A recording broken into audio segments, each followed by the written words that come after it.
आज है आपका 30 जनवरी 2023 और आज आपका एसएससी जीडी का एग्जाम था। फर्स्ट शिफ्ट का एग्जाम समाप्त हो गया है। फर्स्ट शिफ्ट के एग्जाम में जीके और हिंदी के सेक्शन से जो भी प्रश्न पूछे गए सभी ऑथेंटिक प्रश्नों के साथ उपलब्ध हो गया हूं। तो चलिए दोस्तों शुरू कर लेते हैं। देखिए आज कौन कौन सा प्रश्न पूछा गया था।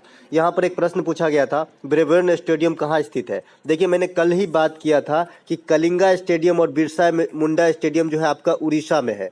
तो आपको जो है एक हिंट दिया था कि भाई स्टेडियम से जो है आपको क्वेश्चन आएगी। तो यहाँ पे ब्रेबोर्न स्टेडियम तो बहुत काफ़ी पुराना क्वेश्चन है, ये आपका मुंबई में स्थित है। ठीक है, ब्रेबोर्न स्टेडियम जो है ये आपका कहाँ पे है, मुंबई में स्थित है। ठीक है, इसके अलावा काठ का उल्लू, ईडन गार्डन अगर आपसे पूछ दिया जाए भाई ईडन गार्डन कहाँ है, तो ईडन गार्डन आपका कोलकाता में स्थित है। इस पे क्रिकेट की खेल होती है। ठीक है, इसके अलावा काठ का उल्लू मुहावरा का अर्थ क्या है पूछा गया था। तो काठ का उल्लू का मुहावरा का अर्थ होता है मूर्ख, मूर्ख, मूढ़, ये सब जो है काठ के उल्लू का मुहावरा का अर्थ होता है। एक प्रश्न आपसे पूछा गया, ये रिपीट किया गया क्वेश्चन है, इससे पहले भी पूछा गया था कि आईएससीआर के वर्तमान अध्यक्ष कौन होते हैं। जो कृषि वाली संस्था है आईएससीआर, इसके जो है वर्तमान में अध्यक्ष कौन है आपसे पूछा गया था। तो इसके वर्तमान में अध्यक्ष है त्रिलोचन महापात्रा। ठीक है, त्रिलोचन महापात्रा जो है इसके वर्तमान में अध्यक्ष है आईएससीआर का। ठीक है दोस्तों, ये पीडीएफ आपको हमारे टेलीग्राम चैनल पे मिल जाती है, तो आप टेलीग्राम भी ज्वाइन कर सकते हैं। टेलीग्राम का भी सेम नाम है टुडे एग्जाम। और दोस्तों थोड़ा आज मैं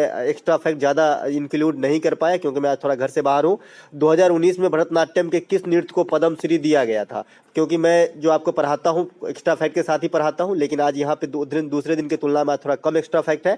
तो 2019 में जो भरतनाट्यम के जो नृत्यांगना को जो मिला था आपका पद्मश्री, ये आपका नटराज को मिला था। और ये आपका ट्रांसजेंडर महिला है। ट्रांसजेंडर जो होती है ना, ट्रांसजेंडर क्या होती है आप समझते हैं, तो इन्हीं महिला में से है आपका नटराज। इन्हें 2019 में पद्मश्री उन 94 आदमी में से एक इन्हों को भी दिया गया था। ठीक है, ये बात ध्यान रखेंगे। इसके अलावा अगर आपको ये पूछ दे कि पहली ट्रांसजेंडर महिला जो मतलब नृत्य से नहीं हो, सामान्य क्षेत्र से हो, ये आपका मोजम्मा जोगती है, उसे दिया गया था पद्मश्री। तो ये बात भी ध्यान रखेंगे, ये क्वेश्चन एमटीएस में पूछा था।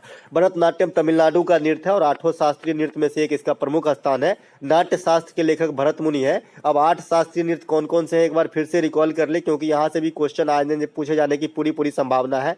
भरतनाट्यम तमिलनाडु, मोहिनीअट्टम केरल, कथकली भी केरल, उसके बाद आपका जो है कथक उत्तर भारत, मणिपुरी हो जाएगा, सतरिया हो जाएगा, ओडिसी हो जाएगा। ये सब आपका जो है शास्त्रीय नृत्य है। ठीक है, ध्यान रखेंगे।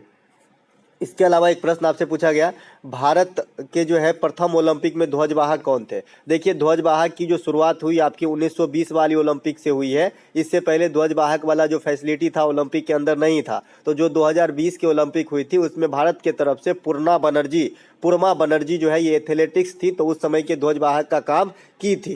ठीक है, इसके अलावा 1936 के ओलंपिक में अगर आपको ध्वजवाहक पूछे, क्योंकि 1936 के ओलंपिक पूछा जा चुका है कि इसमें जो है हॉकी टीम के कप्तान कौन थे, तो हॉकी टीम के कप्तान भी थे मेजर ध्यानचंद और ध्वजवाहक भी थे आपका मेजर ध्यानचंद 1936 वाली ओलंपिक में। ओलंपिक की शुरुआत 1896 में होती है, लेकिन भारत जो है आपका 1900 के पेरिस ओलंपिक से भाग लेती है। पिछला ओलंपिक आपका टोक्यो जापान में हुआ था, जो 2020 वाला ओलंपिक है 2021 में करवाया गया था। और आगामी ओलंपिक 2024 जो है आपका पेरिस में प्रस्तावित है। तो सभी बातों को ध्यान रख के चलना है। एक प्रश्न आपसे पूछा गया था, सागर का समानार्थी या पर्यायवाची शब्द क्या होता है। तो सागर का समानार्थी शब्द समुद्र होता है, जलधि होता है, जल निधि होता है, उदधि होता है। ये सब जो है आपका सागर का पर्यायवाची शब्द है। इसके अलावा एक प्रश्न आपसे पूछा गया था, सक्रिय का विलोम शब्द क्या है। देखिए सक्रिय का विलोम शब्द जो है इनर्ट हो जाएगा, अक्रिय हो जाएगा। जैसे आप अक्रिय गैस पढ़ते हैं तो ये सक्रिय नहीं होता ना, अक्रिय होता है, मतलब निष्क्रिय होता है ना, जो क्रिया ना करे उसे कहते हैं अक्रिय निष्क्रिय। ठीक है, तो सक्रिय का जो है एक्टिव का जो उल्टा हो जाएगा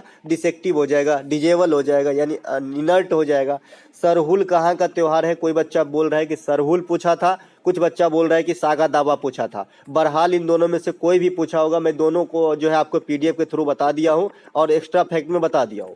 सरहुल जो है ये आपका झारखंड में की जाने वाले जनजातीय त्योहार है। झारखंड के और भी त्योहार है जैसे कर्मा है, छऊ है, जट जटीन है, ये सब भी झारखंड में किया जाता है। सोहराई है, सोहराई एक त्योहार भी होता है झारखंड के अंदर, और सोहराई खोबर पेंटिंग भी होती है झारखंड के अंदर।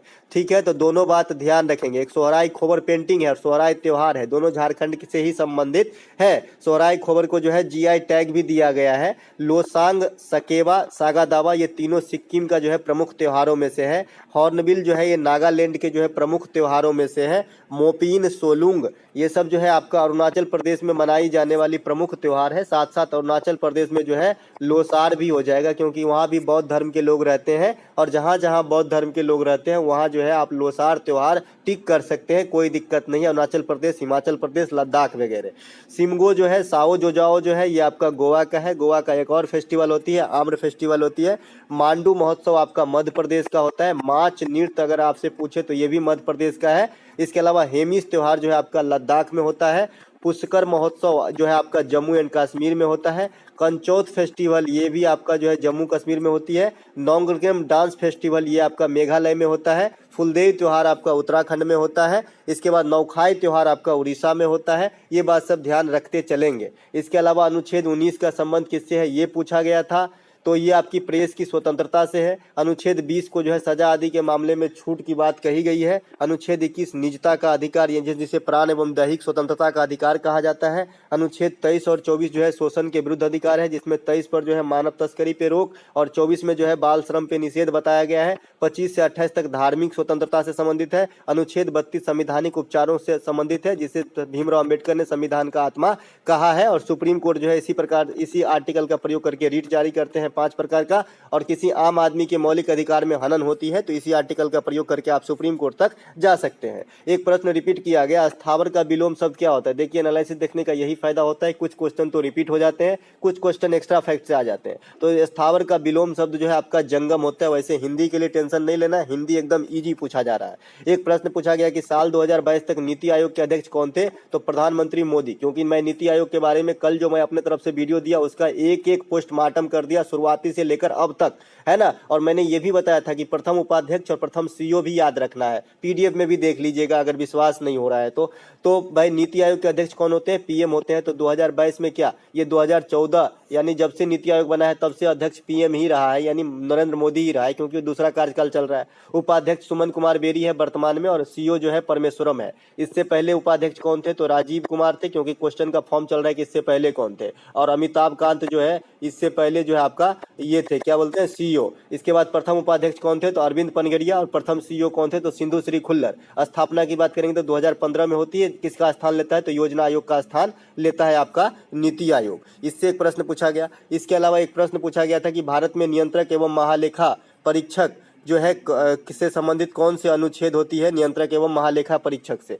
तो देखिए मैं ये सब दिन बताया हूं, और ये जो है जब एग्जाम आपका लास्ट हुआ था यानी परसों के दिन 27 तारीख को, उसमें भी पूछा गया था कि भारत एवं नियंत्रक महालेखा परीक्षक से संबंधित आर्टिकल कौन सा है, तो ये आर्टिकल 148 है। और वर्तमान में अगर आपसे पूछ ले कि भारत के नियंत्रक एवं महालेखा परीक्षक कौन है, तो ये आपका गिरीश चंद्र मुर्मू है, जो 14वें जो है आपका नियंत्रक एवं महालेखा परीक्षक है। मैंने आपको 3 मुर्मू का नाम याद रखने के लिए भी बताया था। एक तो द्रौपदी मुर्मू साहिबा, जो वर्तमान माननीय महामहिम आपका जो है राष्ट्रपति साहिबा है, और ये देश के जो है 15वें राष्ट्रपति हैं। प्रथम आदिवासी महिला राष्ट्रपति है और सेकेंड महिला राष्ट्रपति है, ठीक है। इसके अलावा एक और है आपका गिरीश चंद्र मुर्मू, ये अभी जिनके बारे में ये क्वेश्चन है, ये आपका क्या है, नियंत्रक एवं महालेखा परीक्षक है और 14वें है। और एक चंद्रानी मुर्मू, ये तीनों मुर्मू का नाम याद रखने के लिए मैंने बताया था। चंद्रानी मुर्मू जो है ये सबसे कम उम्र के सांसद बनी थी। तो ये तीनों इंपोर्टेंट आपके एग्जाम में छप जाते हैं बिना पूछे। तो दोस्तों मिलेंगे एक नए वीडियो में।